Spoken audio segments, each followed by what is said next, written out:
ಜೈ ರಾಮಕೃಷ್ಣ. ನಮಸ್ತೆ. ಮಹಾಚೈತನ್ಯದ ಕಿಡಿಗಳು ಸದ್ಗ್ರಂಥಾಧ್ಯಯನಕ್ಕೆ ಸದ್ಭಕ್ತರೆಲ್ಲರಿಗೂ ಸ್ವಾಗತ. ಸಂಚಿಕೆ 6, ಸ್ವಾಮಿ ಶುದ್ಧಾನಂದರದು ಭಾಗ 3. ನಾವು ಹಿಂದಿನ ಸಂಚಿಕೆಯಲ್ಲಿ ಸುರೇಂದ್ರ ಅಂದ್ರೆ ಸ್ವಾಮಿ ಶುದ್ಧಾನಂದರು ಅವರ ಮಿತ್ರ ಖಗೇನ್ನೊಂದಿಗೆ ಪ್ರಿಯನಾಥ ಮುಖರ್ಜಿ ಮನೆಯಲ್ಲಿ ತಂಗಿದ್ದಂತಹ ಸ್ವಾಮೀಜಿಯವರಿಗೆ ಪ್ರಣಾಮಗಳನ್ನ ಸಲ್ಲಿಸಲು ಹೋಗಿದ್ದು ಮತ್ತು ಸ್ವಾಮೀಜಿಗೆ ವಂದಿಸಿ ವಾಪಸ್ಸಾದ ವಿಷಯವನ್ನ ನೋಡಿದ್ದೆವು. ಇಂದಿನ ಸಂಚಿಕೆಯಲ್ಲಿ ಮುಂದುವರಿದ ಭಾಗ. ಇದಾದ ನಂತರ ಸ್ವಾಮೀಜಿ ಕೆಲವು ದಿನಗಳ ಮಟ್ಟಿಗೆ ಗೋಪಾಲಲಾಲ ಸಿಯಾಲರ ಕಾಶೀಪುರ ತೋಟದ ಮನೆಯಲ್ಲಿ ಉಳಿದುಕೊಂಡಿದ್ದರು. ಇಲ್ಲಿ ಸುಧೀರನಿಗೆ ಮೊಟ್ಟ ಮೊದಲ ಬಾರಿಗೆ ಸ್ವಾಮೀಜಿಯೊಡನೆ ಮಾತನಾಡಲು ಅವಕಾಶ ಲಭಿಸಿತು. ಸ್ವಾಮೀಜಿ ತಮ್ಮ ಕೋಣೆಯಲ್ಲಿ ಕುಳಿತಿದ್ದರು. ಆಗ ಅಲ್ಲಿ ಬೇರೆ ಯಾರೂ ಇರಲಿಲ್ಲ. ಸುಧೀರ ಒಳಗೆ ಹೋಗಿ ಸ್ವಾಮೀಜಿಗೆ ಸಾಷ್ಟಾಂಗ ನಮಸ್ಕರಿಸಿದ. ಸ್ವಾಮೀಜಿ ಅವನನ್ನು ಗಮನಿಸಿದವರೇ ಏಕಾಏಕಿ ನೀನು ಧೂಮಪಾನ ಮಾಡುತ್ತೀಯಾ ಎಂದು ಕೇಳಿದರು. ಸ್ವಲ್ಪ ತಬ್ಬಿಬ್ಬಾದ ಸುಧೀರ ಇಲ್ಲ ಎಂದ. ಸ್ವಾಮೀಜಿ ಹೌದು, ಧೂಮಪಾನ ಒಳ್ಳೆಯದಲ್ಲ, ನಾನೂ ಬಿಟ್ಟು ಬಿಡಲು ಪ್ರಯತ್ನಿಸುತ್ತಿದ್ದೇನೆ ಎಂದರು. ಮತ್ತೊಂದು ದಿನ ಸುಧೀರ ಸ್ವಾಮೀಜಿಯ ಕೋಣೆಯನ್ನು ಪ್ರವೇಶಿಸುತ್ತಿದ್ದಂತೆ ನೋಡುತ್ತಾನೆ, ಸಿಂಹವು ಬೋನಿನೊಳಗೆ ಶತಪಥ ತಿರುಗುವಂತೆ ಕೋಣೆಯೊಳಗೆ ಸ್ವಾಮೀಜಿ ತಿರುಗಾಡುತ್ತಾ ಶರತ್ ಚಂದ್ರ ಚಕ್ರವರ್ತಿಗೆ ಹಲವಾರು ವಿಷಯಗಳ ಬಗ್ಗೆ ಹೇಳುತ್ತಿದ್ದಾರೆ. ಸುಧೀರ ಮತ್ತು ಅವನ ಸ್ನೇಹಿತರು ಯಾವುದೋ ಪ್ರಶ್ನೆಯನ್ನು ಕೇಳಬೇಕೆಂದು ತಯಾರಾಗಿ ಬಂದಿದ್ದರು. ಆದರೆ ಈಗ ಅವರ ಧೈರ್ಯ ಉಡುಗಿ ಹೋಯಿತು. ತಮ್ಮ ಪರವಾಗಿ ಪ್ರಶ್ನೆಯನ್ನು ಕೇಳುವಂತೆ ಶರತ್ ಚಂದ್ರನನ್ನು ಒಪ್ಪಿಸಿದರು. ಅವತಾರ ಪುರುಷನಿಗೂ ಸ್ವಪ್ರಯತ್ನಗಳಿಂದ ಮುಕ್ತಿಯನ್ನು ಸಂಪಾದಿಸಿದ ವ್ಯಕ್ತಿಗೂ ಇರುವ ವ್ಯತ್ಯಾಸವೇನು? ಸ್ವಾಮೀಜಿ ನೀಡಿದ ಉತ್ತರ ತವಕದಿಂದ ಚಡಪಡಿಸುತ್ತಿದ್ದ ಸುಧೀರನ ಮನದಾಳದಲ್ಲಿ ಶಾಶ್ವತವಾಗಿ ಉಳಿದು ಬಿಟ್ಟಿತು. ಸ್ವಾಮೀಜಿ ನೇರವಾಗಿ ಉತ್ತರಿಸದೆ ಹೀಗೆಂದರು, ಎಲ್ಲ ಸ್ಥಿತಿಗಳಿಗಿಂತಲೂ ವಿದೇಹ ಮುಕ್ತಿ ಅಂದರೆ ಸಾವಿನ ನಂತರ ದೊರೆಯುವ ಮುಕ್ತಿ ಅತ್ಯುನ್ನತವಾದುದು ಎಂಬುದು ನನ್ನ ದೃಢವಾದ ನಂಬಿಕೆ. ನನ್ನ ಸಾಧನೆಯ ಸಮಯದಲ್ಲಿ ಭಾರತದ ಅನೇಕ ಸ್ಥಳಗಳಿಗೆ ಹೋದೆ. ಆಗ ಗುಹೆಗಳಲ್ಲಿ ಎಷ್ಟು ದಿನಗಳನ್ನು ಕಳೆದೆನೋ. ಮುಕ್ತಿ ಸಿಗುತ್ತಿಲ್ಲವಲ್ಲ, ಈ ದೇಹವಿನ್ನೇಕೆ ಎಂದು ದೇಹತ್ಯಾಗದ ಆಲೋಚನೆಯನ್ನು ಅದೆಷ್ಟು ಸಲ ಮಾಡಿದ್ದೆನೋ. ಎಂತೆಂತಹ ಕಠಿಣ ಸಾಧನೆಗಳನ್ನು ಮಾಡಿದೆ. ಆದರೆ ನನಗೀಗ ಮುಕ್ತಿಯ ಬಗ್ಗೆ ಅಂತಹ ಹಂಬಲವಿಲ್ಲ. ಪ್ರಸ್ತುತ ಭಾವ ಹೇಗಿದೆ ಎಂದರೆ, ಜಗತ್ತಿನ ಕಟ್ಟ ಕಡೆಯ ವ್ಯಕ್ತಿ ಮುಕ್ತನಾಗುವವರೆಗೂ ನನಗೆ ಮುಕ್ತಿ ಬೇಕಿಲ್ಲ. ಈ ಮಾತುಗಳನ್ನು ಸ್ವಾಮೀಜಿ ಎಂತಹ ಪ್ರಾಮಾಣಿಕತೆ ಮತ್ತು ಕಳಕಳಿಯಿಂದ ಹೇಳಿದರೆಂದರೆ ಸುಧೀರ ಆಲೋಚಿಸತೊಡಗಿದ. ಮಾನವನ ಹೃದಯದಲ್ಲಿ ಇಂತಹ ಅನುಕಂಪೆ, ಕರುಣೆ ಇರಲು ಸಾಧ್ಯವೇ? ತಮ್ಮದೇ ಮನಸ್ಥಿತಿಯನ್ನು ವಿವರಿಸುವ ಮೂಲಕ ಸ್ವಾಮೀಜಿ ಅವತಾರ ಪುರುಷನ ಲಕ್ಷಣಗಳನ್ನು ವಿವರಿಸುತ್ತಿದ್ದಾರೆಯೇ? ಸುಧೀರನಿಗೆ ಸ್ವಾಮೀಜಿಯವರ ಆಕರ್ಷಣೆ ಹೆಚ್ಚುತ್ತಾ ಹೋಯಿತು. ಮೇಲಿಂದ ಮೇಲೆ ಅವರನ್ನು ಭೇಟಿಯಾಗಲು ತೊಡಗಿದ.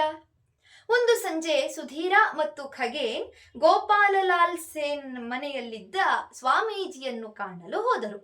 ಶ್ರೀರಾಮಕೃಷ್ಣರ ಭಕ್ತರಾದ ಹರಮೋಹನ ಮಿತ್ರ ಸ್ವಾಮೀಜಿಗೆ ಇವರಿಬ್ಬರ ಬಗ್ಗೆ ಚುಟುಕಾಗಿ ಪರಿಚಯಿಸಿದರು.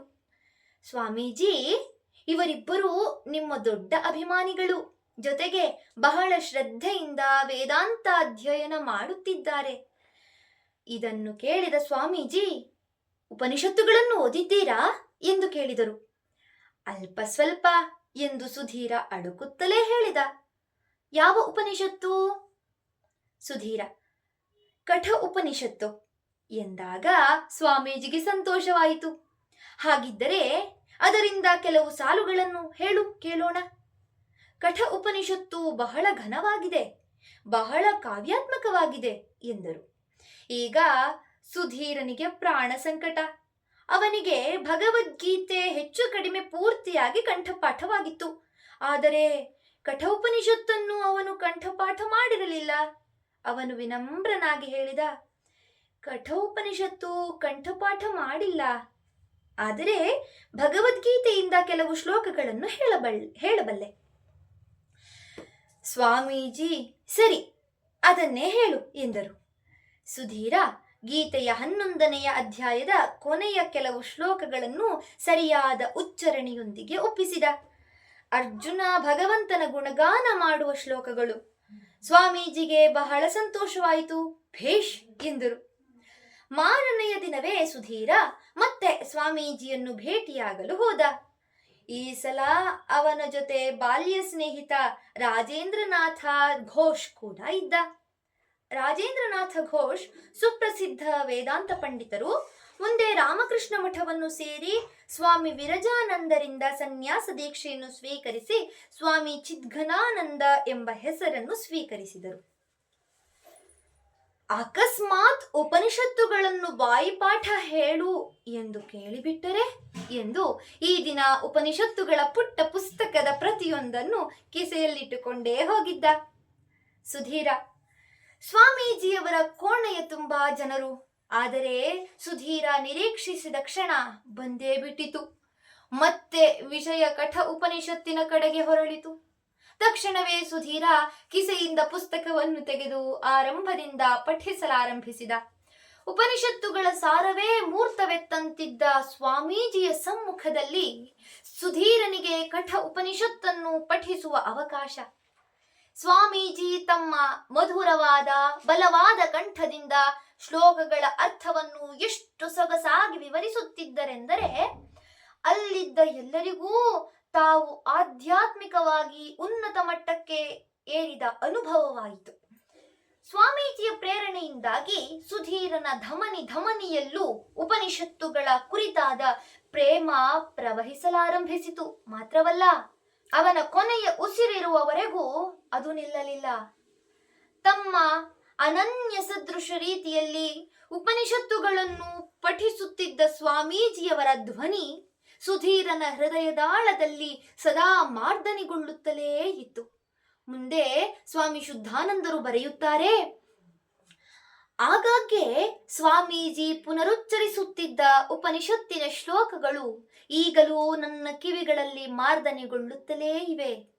ಅಂತಹ ಅನನ್ಯ, ಶಕ್ತಿಶಾಲಿ, ಸುಸ್ಪಷ್ಟ ಮತ್ತು ಘಂಟಾನಾದದಂತಿದ್ದ ಧ್ವನಿ ಯಾವಾಗಲಾದರೂ ಜನರ ಟೀಕೆಗಳಿಂದ, ಮಾತುಗಳಿಂದ ವಿಚಲಿತನಾಗಿ ನನ್ನನ್ನು ನಾನು ಮರೆತಿರುವಾಗ ಇದ್ದಕ್ಕಿದ್ದಂತೆ ಸ್ವಾಮೀಜಿ ತಮ್ಮ ಸುಮಧುರ ಕಂಠದಿಂದ ಪದೇ ಪದೇ ಉಚ್ಚರಿಸುತ್ತಿದ್ದ ಉಪನಿಷತ್ತಿನ ವಾಕ್ಯ ನೆನಪಿಗೆ ಬರುತ್ತದೆ.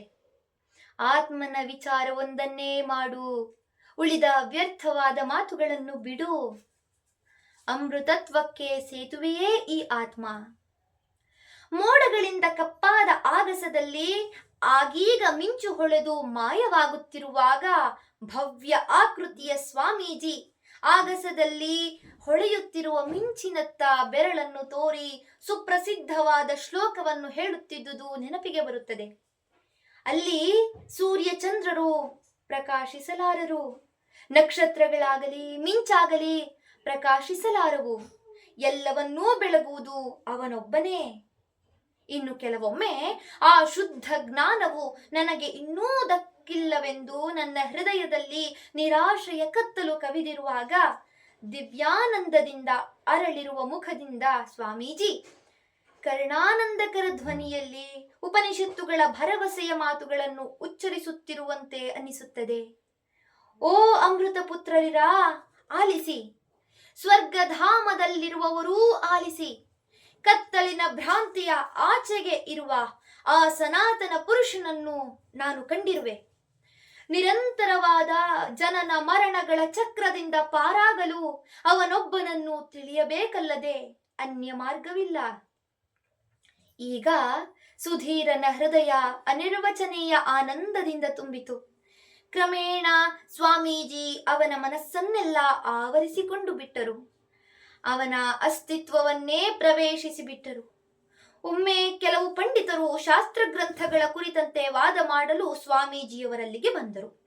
ವಾದದಲ್ಲಿ ಸೋತರೂ ಪಂಡಿತರು ಅಹಂಕಾರದಿಂದ, ಸ್ವಾಮೀಜಿ ದೊಡ್ಡ ವಿದ್ವಾಂಸರೇನಲ್ಲ, ಅವರ ಕಣ್ಣುಗಳಲ್ಲಿ ಏನೋ ಮಾಂತ್ರಿಕ ಶಕ್ತಿ ಇದೆ, ಅದರಿಂದಾಗಿಯೇ ಅವರು ಯಾವಾಗಲೂ ಗೆಲ್ಲುವುದು ಎಂದರು.